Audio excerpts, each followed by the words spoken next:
Seven Footers crew, what is happening? Jarod and Jenna here, guys. The playoffs are just extra sweet today. Does anybody know where I'm going with this? Look, it's conference finals are here. We are. Remember, Jenna, when the playoffs start, we're like, oh my god, it was like 4 games a night. It's crazy. We're like, we're not going to bed till like 5 a.m. It's But tough. now we got only one series every night, and it's beautiful. And where you are going is your Los Angeles Lakers. Although let's be honest about this, folks. Jenna is not a Lakers fan. Jenna is a LeBron James fan. So whatever team LeBron goes to, that's who Jenna's rooting for to succeed. But those Los Angeles Lakers, after starting the season 2-10, or whatever dismal record they started with, they are in the conference finals with a shot at going to the NBA finals. It would be LeBron's 11th trip to the NBA finals, going for his potential 5th ring. So let's first applause, kudos, good job on the Lakers.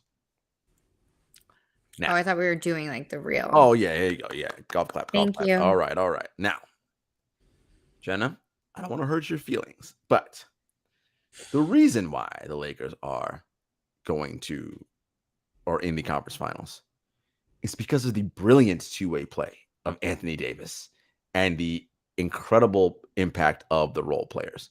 Yeah. LeBron James, besides that 30-point game against the Warriors, he's not been very good this postseason. If you look at his numbers, not great. Not shooting the ball well, not attacking the rim. And look, what do we expect? He's 38 years old, probably needs surgery on that foot. You think? Oh, I trust me. As he said in his media, in his availability after the injury, when they said, "Oh, LeBron, why are you so confident you can come back?" Because I spoke to the LeBron James of feet. Okay. And then he also said in that conversation, if I did need surgery, you guys wouldn't know because I would get it and I wouldn't tell you anything. I'd just come back for training camp and I'd be fine. So he basically said the quiet part out loud, basically like, I probably do need surgery, but I'm going to give you all the satisfaction of telling you that I do. So there's that.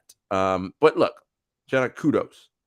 Yeah. Lakers doing their thing. This is going to be an exciting series when we can get into it. Heck yes. I mean, to take down the reigning champs is a feat in its own.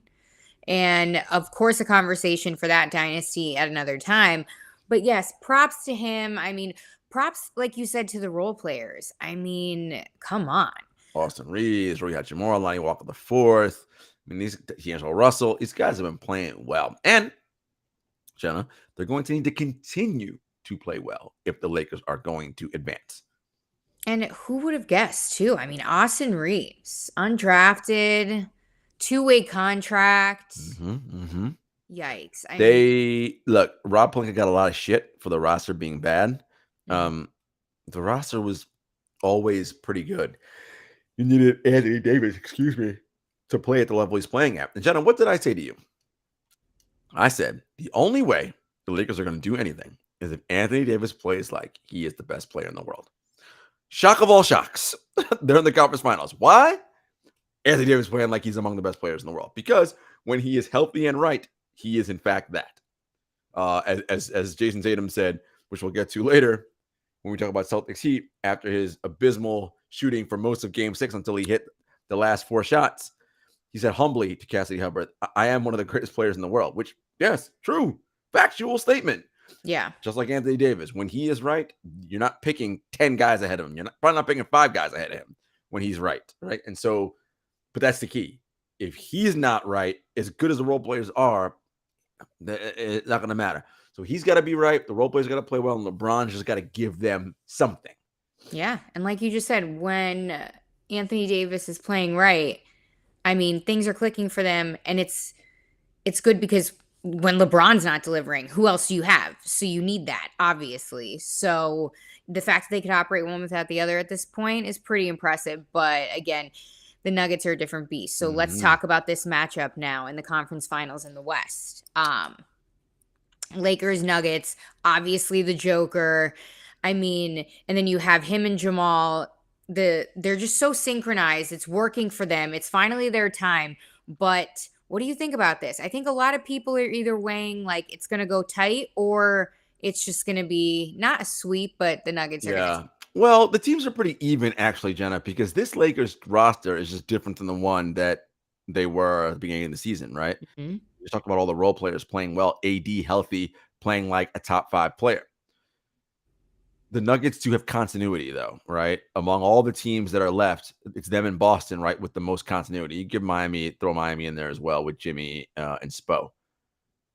That Jamal Murray, Nikola Jokic pick and roll, it's deadly, man. It is just their 2-man game is tough to stop. And, the key is going to be how Davis guards Jokic and can he stay out of foul trouble? Because if Davis is in foul trouble and they got to go to their backup bigs like Wenyan Gabriel against Nikola Jokic, not good. Not good. So, it's going to be very key how Davis guards Jokic in those minutes. And then for the Nuggets, when Jokic is off the floor, how do they do, right? In the non-Jokic minutes. They did well against the Suns in the non-Jokic minutes. Will they do the same against the Lakers? The Lakers have more depth than the Suns did. The Suns were really 2 players, Devin Booker and Kevin Durant. Not much else. Hmm. So how will that look? We shall see. I think Denver being at home, altitude, first 2 games, I could easily see them winning the first 2 and going up 2-0. And then we'll see what happens when they get back to LA. But I do think, again, it's going to be about how Jokic and AD, how that matchup goes. And then how often can Aaron Gordon, who had a very good series against Kevin Durant defensively, how does Aaron Gordon make LeBron look? If LeBron's looking like 38, old and mortal, that's a plus, right? Now, the mind is still there, all the great passing and all that. But if he's settling for threes and LeBron's shooting like 26% from 3, that's a win, right? That is a win for the defense. So that's what I'm going to be looking at. And then again, how do the role players play? How do they continue to step up? There's a defense turn it into offense and transition for the Lakers. That's big. I'm going to be watching all that for the Lakers. And again, as I mentioned, for Denver, the non-Jokic minutes. And, I think there's an X factor coming up, and we'll talk about X factors in a minute. Yeah, yeah. Before we get into that, are both teams, like, where are we at with both teams, just for our listeners? Is anybody going into this series with injury, or are we kind of on an even playing field with that? I know we said LeBron with the foot. AD's Yeah. kind of like, eh. Yeah, I mean, look, every team at this stage of the season, Jenna, players are not 100%. Everybody's banged up, Mm-hmm. whether they're in the injury report or not. Everybody's got some kind of ailment. The question is, to what level is this ailment they're all dealing with? From what I understand, the Nuggets are mostly fine. LeBron and AD are mostly fine. We do know that Mo Bamba will not be with the team right now. He's back in LA undergoing some more tests. I mean, not like it matters because Darvin Ham wasn't playing him anyway. I mean, here's my thing. Like, you traded for the guy, you didn't even play him. Like, I don't get it, but Right. whatever. So from what I know, everyone is seemingly okay. But look, both these teams are one twisted ankle, one hurt player away from Yep. the series dynamic changing dramatically. That's how it goes. Now, X factors. Let's talk about X factors and who are really on each side the key piece to this series. Jenna, this will be no surprise to you, but for the Nuggets, this is a Michael Porter Jr. series to me. If he is good on both ends of the floor, the Nuggets' chances to me go up exponentially. Like, because he is an answer the Lakers don't have a defender to solve, right? Like, he is a 6'10" scoring machine. And, he's been, a little up and down, and Yeah. talked about I was dealing with the personal stuff with his brother, but Mm-hmm. hopefully, I'm looking for him to have an opportunity this series where he could really break out. He's got to be aware defensively and engage, and he should be. This is the conference finals now, my guy. There's an opportunity for you to help your team in a mighty way get to an NBA finals. So I'm looking at him on the Nuggets side. And then on the Lakers side, I'm looking at D'Angelo Russell, Dennis Schroeder, right? When the Lakers flip them on and off, one for offense, one for kind of defense, but Schroeder can do both. How do the Lakers sustain those minutes when they are leaning heavily into one versus the other? Both coaches tend to get a little nervous and will play their stars and veterans a little bit longer than they probably should without going to their bench. I mean, the Nuggets have backup center Thomas Bryant, who used to play for the Lakers, who killed the Nuggets in the games that he played when AD wasn't on the floor, and he's barely not getting playing time at all. So I think the benches are going to matter here. Which bench Yeah. can both coaches reliably count on? Yeah. And both benches, They're pretty deep. I mean, I'd say so. I mean, heck, we're Mhm. in the conference finals, but still. And it was really interesting at the beginning. You said this is kind of an even matchup. When you think about it, it is. Like you really open my eyes at that. Mhm. All right. Prediction time. It is time. Yeah, I think. Look, I think it goes 6 or 7 for sure. I'm going to give Denver the edge because of their continuity, because of home court advantage, and as good as AD is now, the thing is he's got to be game changer, not just defensively but offensively. If he is that two-way player, because of what he does defensively, that will give them the edge as far as having the best player in the series. But right now, Nikola Jokic is the best player in the series, and I tend to give the advantage to the team with the best player in the series, and that being Jokic.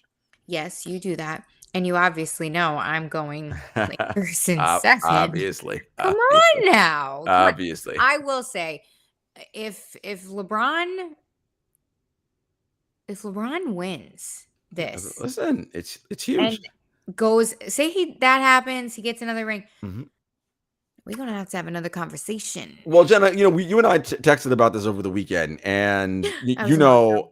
I am not a believer in rings culture and all these Like, idiotic conversations that happen on those talking head shows, right? Like mhm, I think the discourse around basketball is stupid. Like it just really is. Like this idea that a team postseason success, which is an NBA championship, we like to attribute it to one sole individual is just dumb. This yeah. is not a game of 5 individual games of one-on-one. It is a game of 5-on-5. Teams win championships, not individuals. Um, but be that as it may, LeBron, what he's done over his 20-year career is something we have never seen before. Um, you could argue that for any one game, you may want Michael Jordan over LeBron or what have you. Fine. Right. You can, whatever. The course of a 20, over the course of an entire career, what LeBron has amassed. Jenna, you know how I feel about Jordan, Kareem, and LeBron. I said they're the Mm, only three who can lay claim to that GOAT status because of their decorated careers. LeBron can easily, as can any of them, but LeBron can make a credible case that of the other two, I've had the best career. Yeah, I don't have 6 championships like the other two. I don't have 6 MVPs like Kareem or 5 like Jordan, but 4 and 4 is pretty damn good. 11 finals, right? Like all those things. And the production at this stage of his career. When Kareem was in his 20th season, he was not making all NBA teams. LeBron, all NBA third team, right? Jordan didn't even play 20 years. And if you're going to go to those Wizard years, he wasn't great, right? So it's really what we're seeing. LeBron is for sure, when you look at it in its totality, the best basketball player that's ever played. yeah, no, incredible point. I couldn't agree more. I have nothing more to say. And that's a great point that not a lot of people bring up in that debate is the longevity and the level and the high level that he's playing. That's all I gotta say. But conversation for another time because we gotta stick to playoff basketball. Let's go to the East. Mm-hmm. Let's talk about the Heat and the Celtics. First of all, recap for a second. C's survive barely, I'd say, compared Yeah. to what everybody had them in the odds for betting. Mm-hmm. And, just thinking they were going to take the title in general, non-betters, I should say. And the Heat, I mean, they took the Knicks. We kind of saw which way that was going. The Knicks choked at the end, per usual, consistent, not off brand whatsoever. So kudos to them for the consistency. Love you guys. But just had to give them the tough love this time. We got to figure it out. I will say, though, outstanding season. Yeah, great season. Jalen Brunson. Jalen Brunson was excellent. They weren't ready, right? They just were not Yeah, ready. they weren't ready for the moment, They did not outside of Jalen Brunson. They had no one they could reliably count on. Though RJ Barrett played pretty well. They Right. didn't, Julius Randle Great was not stuff. great, and Yeah. that's an All NBA player, right? This year, who they needed to play at that level, and he did not in the postseason. He did have the ankle injury that's probably bothering him the whole time. These guys don't like to make Mhm. excuses, but it is what it is. And the Sixers, another disappointing season for them. They were up 3-2, Jenna, with Game 6 to clinch it at home, and they were up in Game 6 with Jason Tatum struggling in that game, and Struggling. they couldn't close it out, and that is Struggling. very disappointing. Really quick, we'll get into Doc Rivers later, but Joel Embiid, let's start looking at my man's postseason record. They played Yeah. I think he's out now. Like, 11 playoff series in his career. He's 5-6. Never been past the conference semis. his teams that he's been the best player on. Ben Simmons ain't here anymore, so you can't blame him for that. You just fired Doc Rivers, which again, we'll get to that later. And again, Embiid was dealing with the injuries and all that, but you campaigned hard for this MVP award, which, I probably would still given it to Jokic, but you had a hell of it. You had an MVP worthy season. Yeah. In game 7, with your season on the line, I expected more from Joel and James. It isn't about scoring the most points, Jenna. That's not what it is. Game 7 meanings and I don't mean to make this literal, but your basketball life is on the line in game 7. You lose and you go home. Jason Tatum, from the tip of that game, had the disposition to dominate. He was like, oh no, I don't give a fuck. Well, I'm doing whatever to win this game. Yeah. I did not sense that same level of urgency from Joel or James Harden, and especially Joel. So that was very disappointing. Yeah. But, it is what it is. Yeah. Last note on that, though, too. Your stars failed you.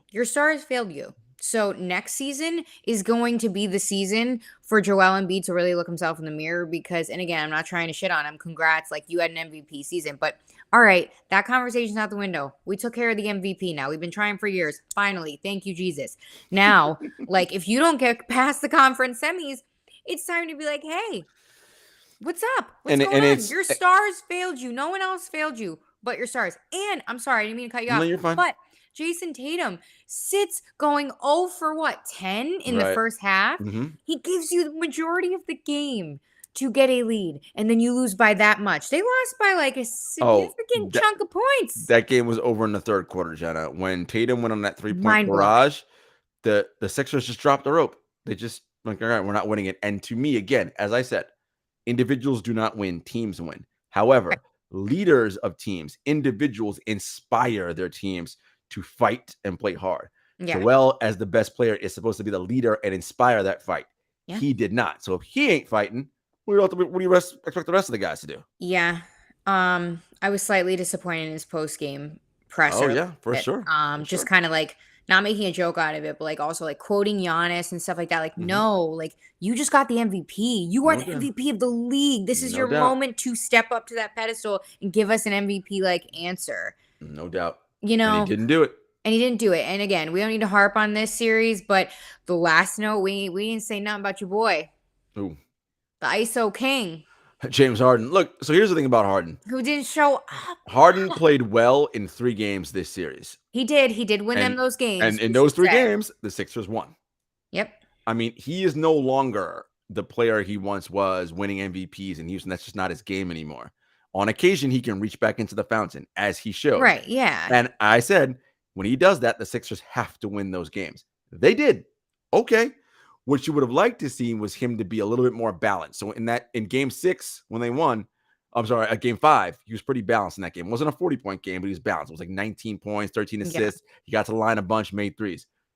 That if he had done that again in game 6 with a big Embiid game, they likely close it out, but they didn't do it. So it is what it is. It is what it is. Let's move on because we got to talk about now this matchup with the Heat and the Celtics. This is going to get chippy. I mean, anything gets chippy with the Heat. What are we talking about? But true. Still, I mean, let's talk about this. What are the keys to this series for both teams?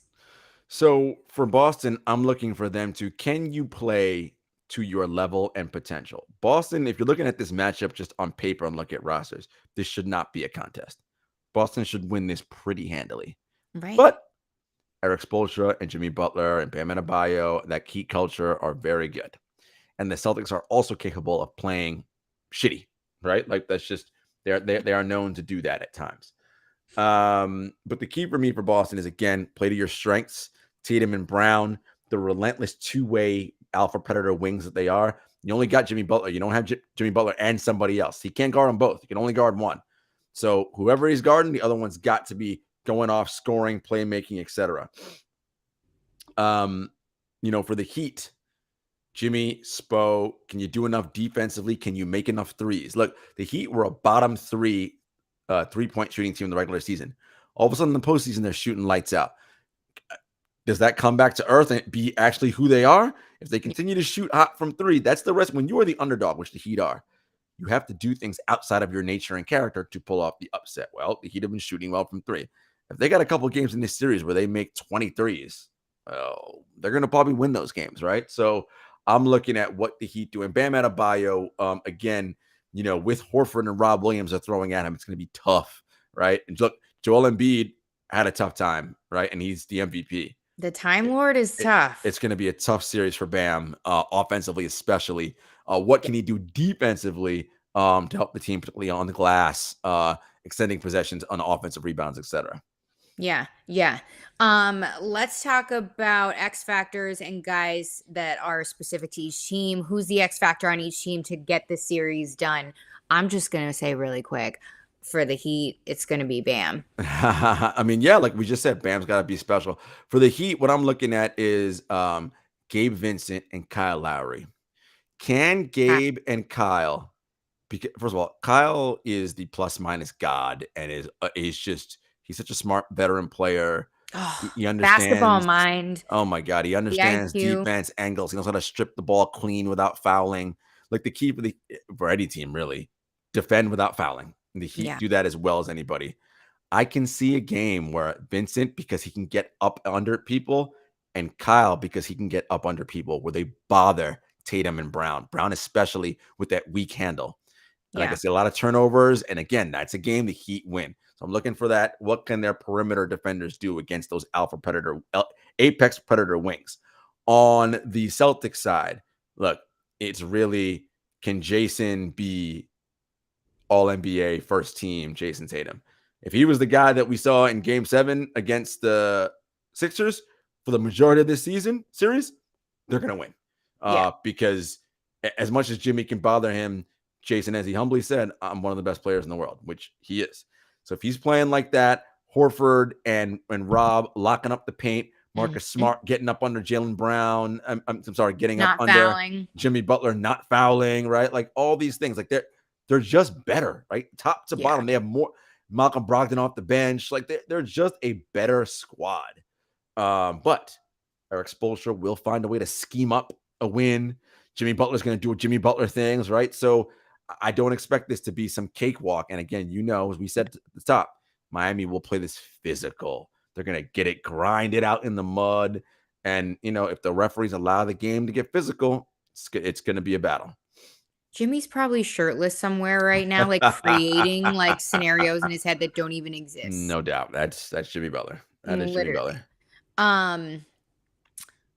Coaching, from the coaching side, we know Spo is Spo, but talk to me about Joey over here. Joe. So it's interesting. Yeah, Missoula, his first time in this scenario, but after the win against the Sixers, some really interesting things coming out about like him telling Jason Tatum, I love you, man. Like all these different things, and like the connection he's developing with his guys. Look, Spo is a better tactician, X and O, but he's doing some stuff. Joe Missoula is doing some things.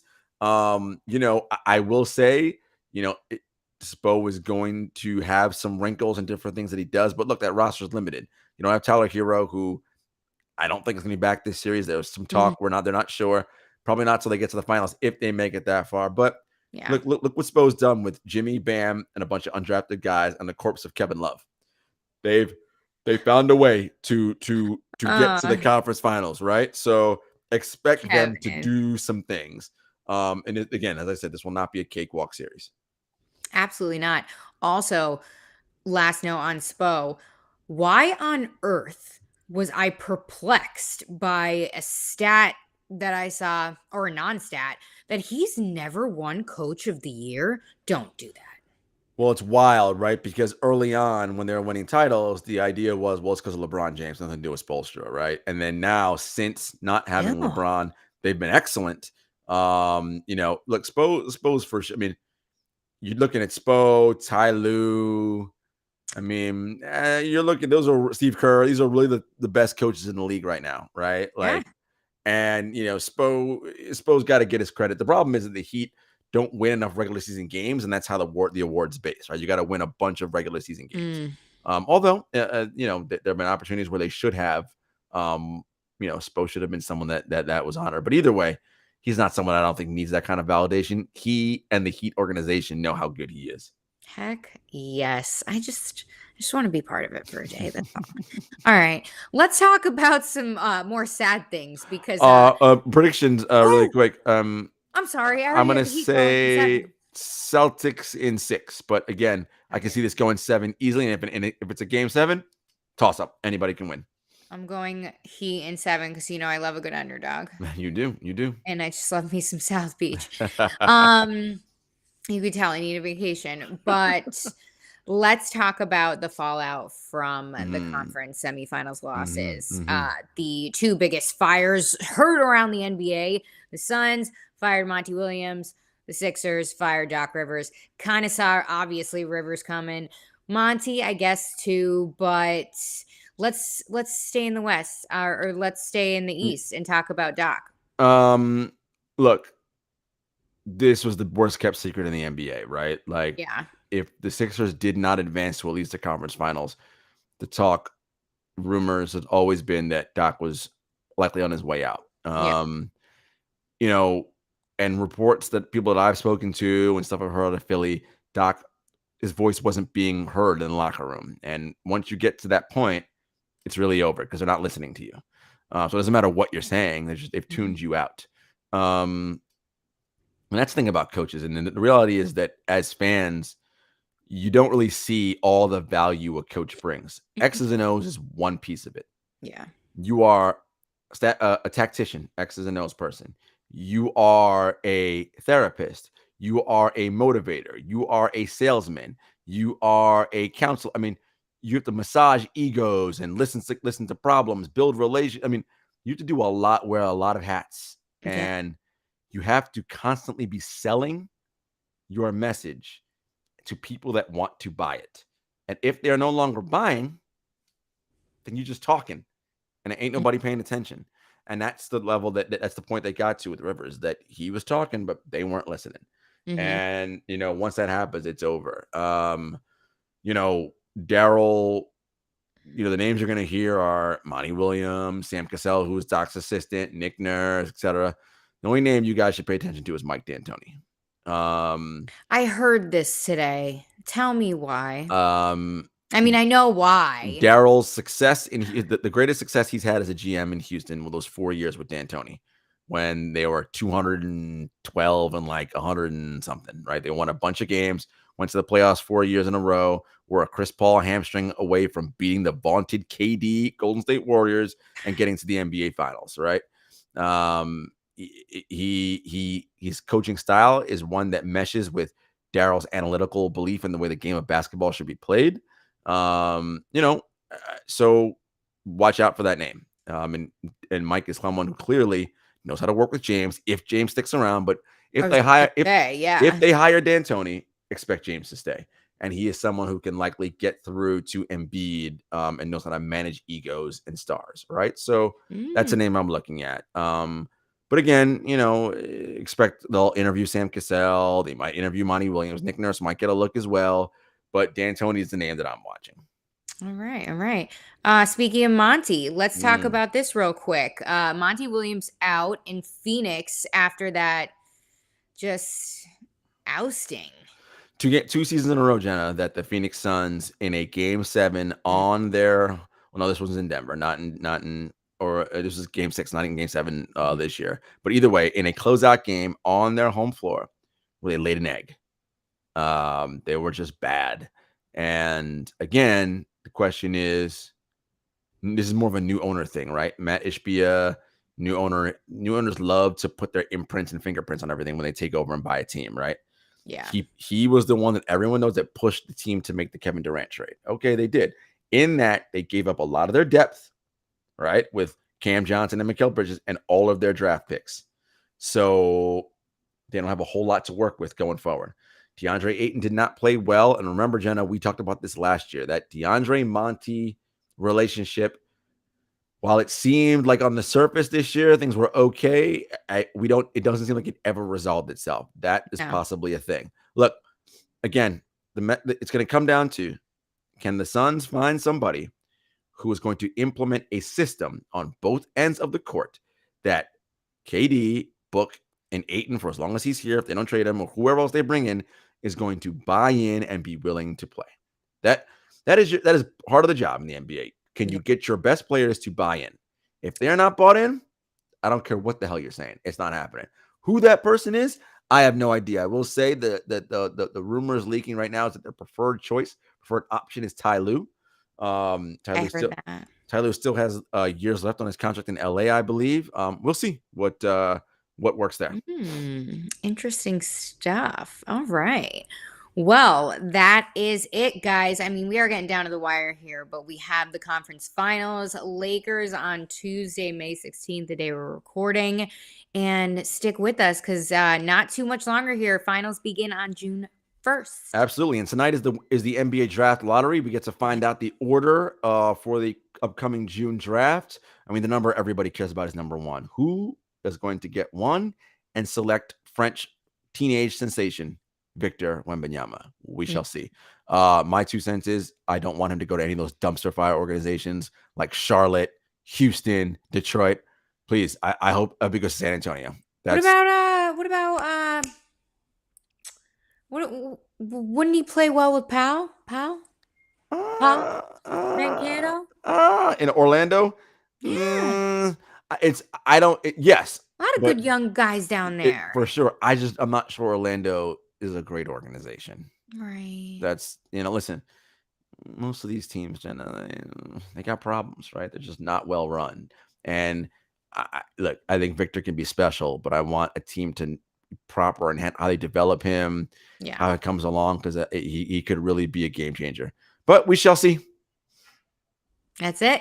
That is it. Tell them where they can find us, Jarod. As always, you know where to find us: Apple Podcasts, Spotify, YouTube, Stitcher, SoundCloud, at 7footers Pod on Twitter, at 7footers Podcast on Instagram, or no, the other way around, at JS Hector, at Jenna Mincelli.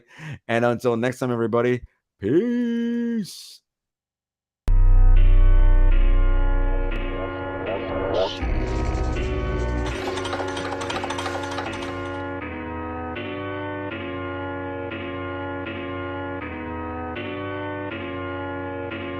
Spent a couple years out here with these raps, trying to have a plan that we made come true. Applied to some jobs, but I ain't hit back. I don't want to trap what some man gon' do.